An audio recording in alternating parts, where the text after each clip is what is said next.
और बच्चों, मैं नैना गीते मैम आप सभी का ऑनलाइन सेशन गणित भाग 2 में स्वागत करती हूँ। हमारा करंट टॉपिक, हमारा जो दूसरा पार्ट है समांतर रेखाएं, हम इसका अध्ययन कर रहे हैं। कल के सेशन में हमने समांतर रेखाओं के गुणधर्म का अनुप्रयोग में हमने प्रमेय सिद्ध किया कि किसी भी त्रिभुज के तीनों कोणों का योगफल 180 होता है। आज हम देखेंगे हमारा उपघटक समांतर रेखाओं की कसौटी।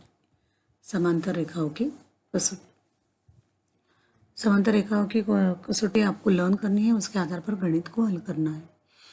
इसके अंतर्गत भी प्रमेय है, जिसके पूर्व हमने शुरू में जो प्रमेय देखे थे समांतर रेखा में संगत कोण, एकांतर कोण के, यदि दो रेखाएं समांतर हो तो तिर्यक रेखा द्वारा निर्मित अंतःकोण की जोड़ी संपूरक होती है, संगत कोण की जोड़ी सर्वांगसम होती है, एकांतर कोण जोड़ी की सर्वांगसम होती है। तो उसका व्यत्यास, यदि वो एकांतर कोण या संगत कोण सर्वांगसम है तो रेखाएं समांतर होती है, अंतःकोण की जोड़ी संपूरक है तो वो रेखाएं समांतर होती है।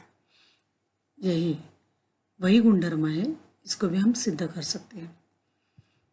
तो चलो शुरू करते हैं आज का सेशन। समांतर रेखाओं की कसौटियाँ। तिर्यक रेखा के एक ही और बने अंतःकोण की जोड़ी संपूरक कोणों की जोड़ी हो तो वे रेखाएं समांतर होती है।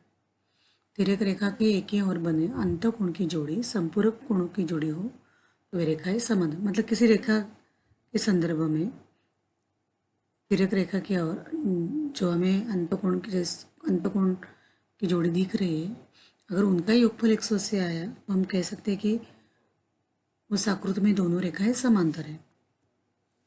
दूसरा, एकांतर कोण की एक जोड़ी समान हो तो वे रेखाएं समांतर होती है। यदि किसी आकृति में आपको रेखा के संदर्भ में तिर्यक रेखा के द्वारा एकांतर कोण की जोड़ी समान दिख रही है तो हम कहेंगे वो रेखाएं समांतर है।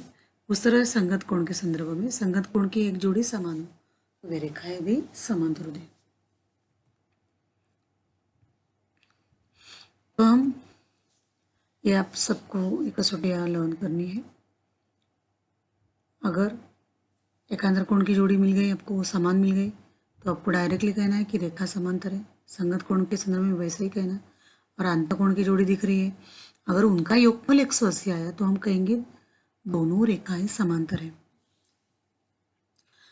तो इस कसौटी के ऊपर हम कुछ उदाहरण यहाँ पे हल करेंगे। प्रश्न संग्रह 2.2 हमारा पहला उदाहरण है यहाँ पे प्रश्न संग्रह 2.2 का।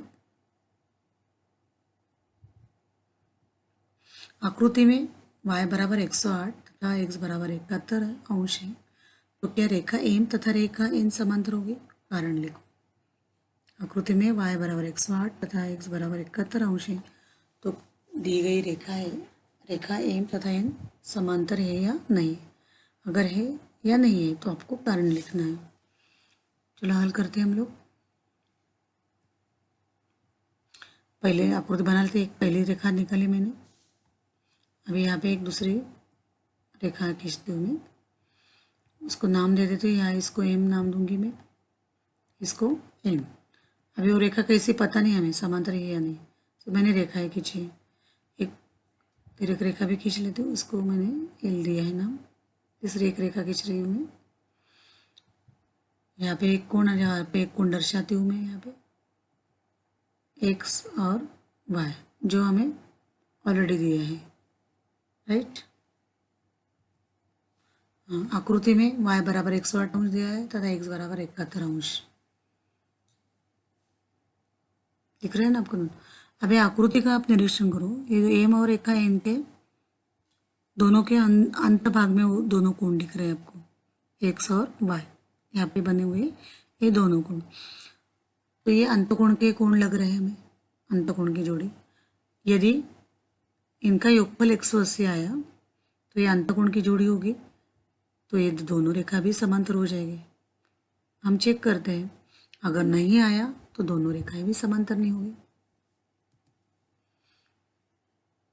आकृति में y 108 तथा x बराबर 71 दिया है, दोनों का योगफल करने पर x प्लस वाई बराबर 71 प्लस 108, यहाँ पे थोड़ा उल्टा हुआ है लिखते समय 108 प्लस 71 हुआ है, क्योंकि x का मान 71 है और y का मान 108 है।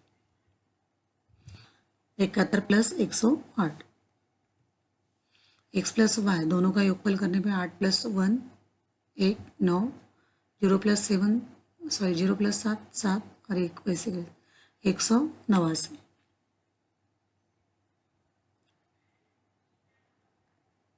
सॉरी 179। x प्लस वाई बराबर 179 डिग्री, लेकिन हमें 180 मिलना चाहिए था। अगर 180 आता वो अंतकोण की जोड़ी हो जाती। Therefore x plus y not equal to 180 अंश। Therefore x plus y not equal to 180 अंश। x प्लस वाई का योगफल 179 आया। x plus y not equal to 180। यहाँ पे आप लिखेंगे आकृति में x और y अंतकोण की जोड़ी संपूरक नहीं है, तो रेखा m तथा n समांतर नहीं है। क्योंकि रेखा m और n समांतर होती है तब अंतकोण की जोड़ी संपूरक आती है, लेकिन यहाँ पे हमें अंतकोण तो दिख रहे हैं लेकिन इनका योगफल 180 नहीं आया, इसलिए ये दोनों रेखाएं समांतर हो ही नहीं सकती। वो कहीं ना कहीं एक दूसरे को प्रतिच्छेद करने वाले हैं। तो रीज़न देना है, तो रेखा m तथा n समांतर रेखाएं नहीं है क्योंकि उन अंतकोण की जोड़ी संपूरक नहीं है। यही उसका रीज़न था। दूसरा सवाल हम देखते हैं प्रश्न संख्या 2.2 में आकृति में, वो आपको स्क्रीन पे दिख रहा है। सवाल में पढ़ रहे हुए ध्यान से सुनना है आपको। आकृति में यदि कोणीय सर्वांग समकोण भी है तो सिद्ध करो कि रेखा एल समांतर रेखा एम है। आकृति में यदि कोण ए सर्वांग समकोण भी है तो सिद्ध करो कि रेखा एल समांतर रेखा एम होगी। ओके, आकृति देखते हैं हम लोग। यहाँ पे आकृति दिख रही है, ये एक रेखा है एल नाम है उसका, दूसरी रेखा एम है और एक दोनों को प्रतिच्छेद करने वाली एन रेखा है। ओके, यहाँ पे दिख रहा है आपको ए कोण और यहाँ पे बी कोण, दोनों का माप समान दिया है, सर्वांग सम है। यहाँ पे सी कोण नहीं दिया, लेकिन हमें सिद्ध करने के लिए यहाँ पे मैंने एक सी कोण दर्शा दिया है जिसका नाम मैंने सी दिया है। इस कोण को दर्शाया, उसका नाम सी दिया है, वही मैं अभी उत्तर में भी लिखूंगी। उपपत्ति आकृति में दर्शाए अनुसार कोण सी को मान लिया है। कोणीय सर्वांग समकोण भी दिया है, राइट, उसे 1 नंबर देती हूँ मैं। कोणीय सर्वांग सम भी। अभी आकृति की तरफ आते हैं हम लोग। देखो ए और बी इनकी जोड़ी तो सर्वांग सम दी है ऑलरेडी प्रश्न में दिया है कि नहीं आपको, बराबर है ना। अभी आप ए और सी का निरीक्षण करो, इन दोनों का, यह कोण और यह कोण, दोनों कोण कैसे दिख रहे हैं आपको, शीर्षाभिमुख कोण। अभी शीर्षाभिमुख कोणों का गुणधर्म भी आपको पता है कि उनका माप समान होता है, सर्वांग सम होते हैं, तो ये भी मैं दर्शा सकती हूँ। ओके, तो लिखो कोण ए सर्वांग सम कोण सी शीर्षाभिमुख कोण। इसे मैंने 2 दिया, मैंने जो दिया था उसको पहले सर्वांग सम कोण दिखा दिया जोड़ी, और जो नहीं दिया था लेकिन मैंने सी मानकर शीर्षाभिमुख कोणों की जोड़ी तैयार करके उसको भी सर्वांग सम दिखा दिया। 1 और 2 का निरीक्षण करो।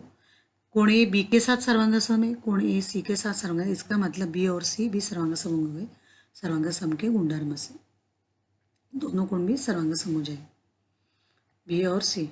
वही मैं लिखती हूँ यहाँ पे 1 और 2 से कोण बी सर्वांग सम कोण सी, कोण बी सर्वांग सम कोण सी। देयरफॉर कोण बी और कोण सी संगत कोण की जोड़ी दिख रही है हमें। इस रेखा के नीचे वाला ये कोण, इस रेखा के नीचे वाला ये कोण, तो ये संगत कोण की जोड़ी हो सकती है क्योंकि ये दोनों भी सर्वांग सम है, तो ये संगत कोण की जोड़ी है, रेखा के नीचे की और इस रेखा के नीचे की। यदि ये संगत कोण की जोड़ी निर्मित सर्वांग सम मिल रही है तो ये कब होता है, जब 2 रेखा समांतर होती है। ओके, मतलब सी और बी सर्वांग सम है, जो संगत कोण के कोण है, रेखा एल और एम समांतर हो गए, वो आगे जाके भी किसी बिंदु पे प्रतिच्छेद नहीं होने वाले हैं। तो वही दिखाना था हमने दिखा दिया। कोण बी और सी संगत कोण की जोड़ी है, देयरफॉर रेखा एल समांतर रेखा एम, समांतर रेखाओं की संगत कोण कसौटी, समांतर रेखाओं के संगत कोण कसौटी। इस तरह से हमने प्रश्न संग्रह 2.2 के कुछ उदाहरण हल किए। कल के सेशन में और एग्जाम्पल हम यहाँ पे सॉल्व करेंगे।